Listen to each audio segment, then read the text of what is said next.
In Tudor England, there was no death more feared than to be hanged, drawn, and quartered, a punishment for those the king himself called traitors.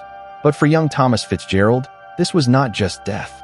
It was a royal performance of pain, a message carved into his flesh by King Henry VIII, the man who ruled all of England with fire and fear. For centuries, the Fitzgeralds of Kildare had ruled Ireland like uncrowned kings. They were rich, proud, and powerful, so powerful that even London had to rule through them. But that power made them dangerous. And to a king like Henry VIII, danger could never be forgiven.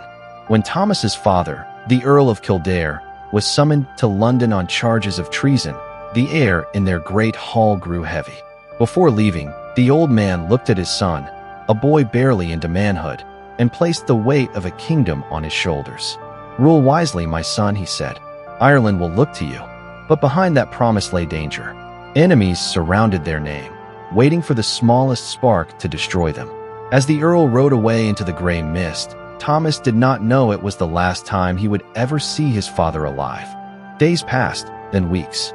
The young lord ruled in his father's place, always watching the horizon for news. Then, one stormy night, messengers arrived, soaked, trembling, carrying a letter sealed with red wax. Thomas tore it open. His heart stopped. The letter claimed his father had been executed on the king's command.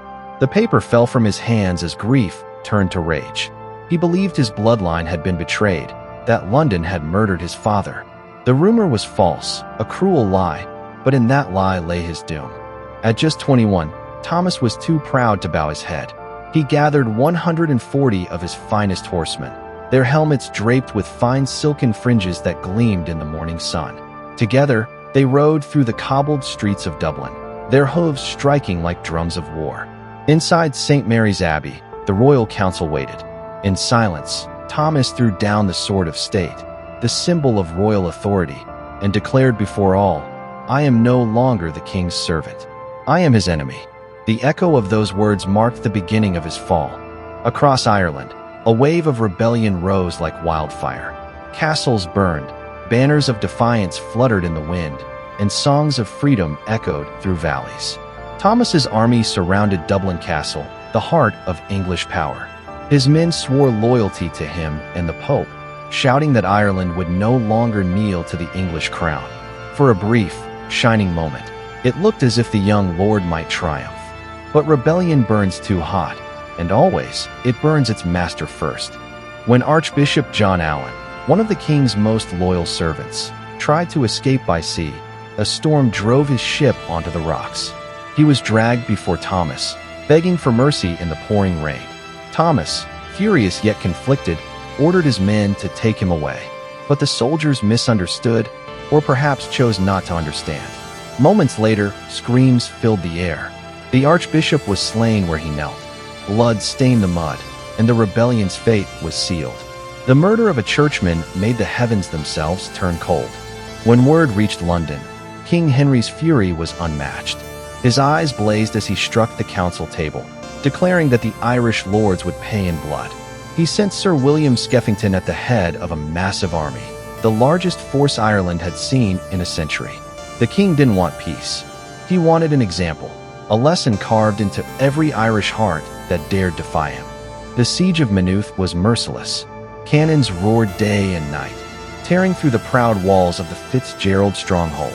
Smoke filled the sky, and the cries of the wounded echoed across the fields. When the gates finally fell, Thomas's garrison surrendered, believing they would be spared. But Skeffington's reply was cruel and cold. Every man was executed. The massacre became known as the Pardon of Maynooth. It was not pardon, it was vengeance. The once proud lord became a hunted man. He hid among ruins, sleeping beneath wet stone walls, his silken armor now ragged and rusted. His men starved. His allies deserted him. Each sunrise brought another betrayal, another friend who turned to the king's side. The songs that once praised Silken Thomas now whispered his doom. Exhausted, starving, and broken, Thomas finally sought peace. His uncle by marriage, Lord Leonard Grey, offered him mercy. "Surrender," Grey said. "Your life will be spared."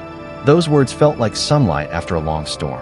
Believing in family, Thomas laid down his sword. But mercy in Tudor England was a word easily spoken and easily forgotten. The promise was a lie. Once in London, Thomas was thrown into the Tower, not as a noble prisoner, but as a traitor. His cell was dark, cold, and damp. He had no shoes, no warm clothes, and begged for even a shirt to wear. The mighty son of Kildare now shared rags with thieves. For over a year, he lived in that darkness, waiting for a mercy that would never come. King Henry was not satisfied with one life. He wanted the Fitzgerald bloodline erased. He ordered the arrest of Thomas's 5 uncles, men who had nothing to do with the rebellion. Some had even opposed it, but blood was guilt enough. They were dragged from their homes, their wives and children left weeping as soldiers nailed royal decrees to their doors. The King's Parliament passed the Act of Attainder, declaring all Fitzgerald's traitors without trial. Their castles were seized, their titles erased, their coat of arms burned. The once mighty family of Ireland was undone by ink and wax. In the King's world, law was just another weapon.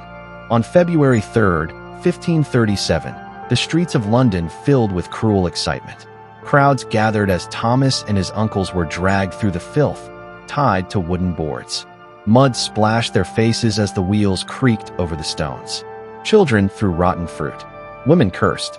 And in the distance, rising like a black cross against the sky, stood Tyburn, the gallows of kings and traitors.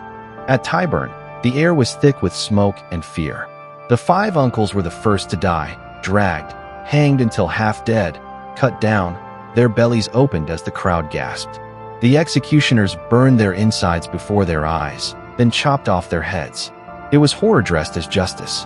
And through it all, Thomas watched in silence, his face pale but proud, waiting for his own turn. When the young lord stepped forward, even the crowd fell silent. He said nothing.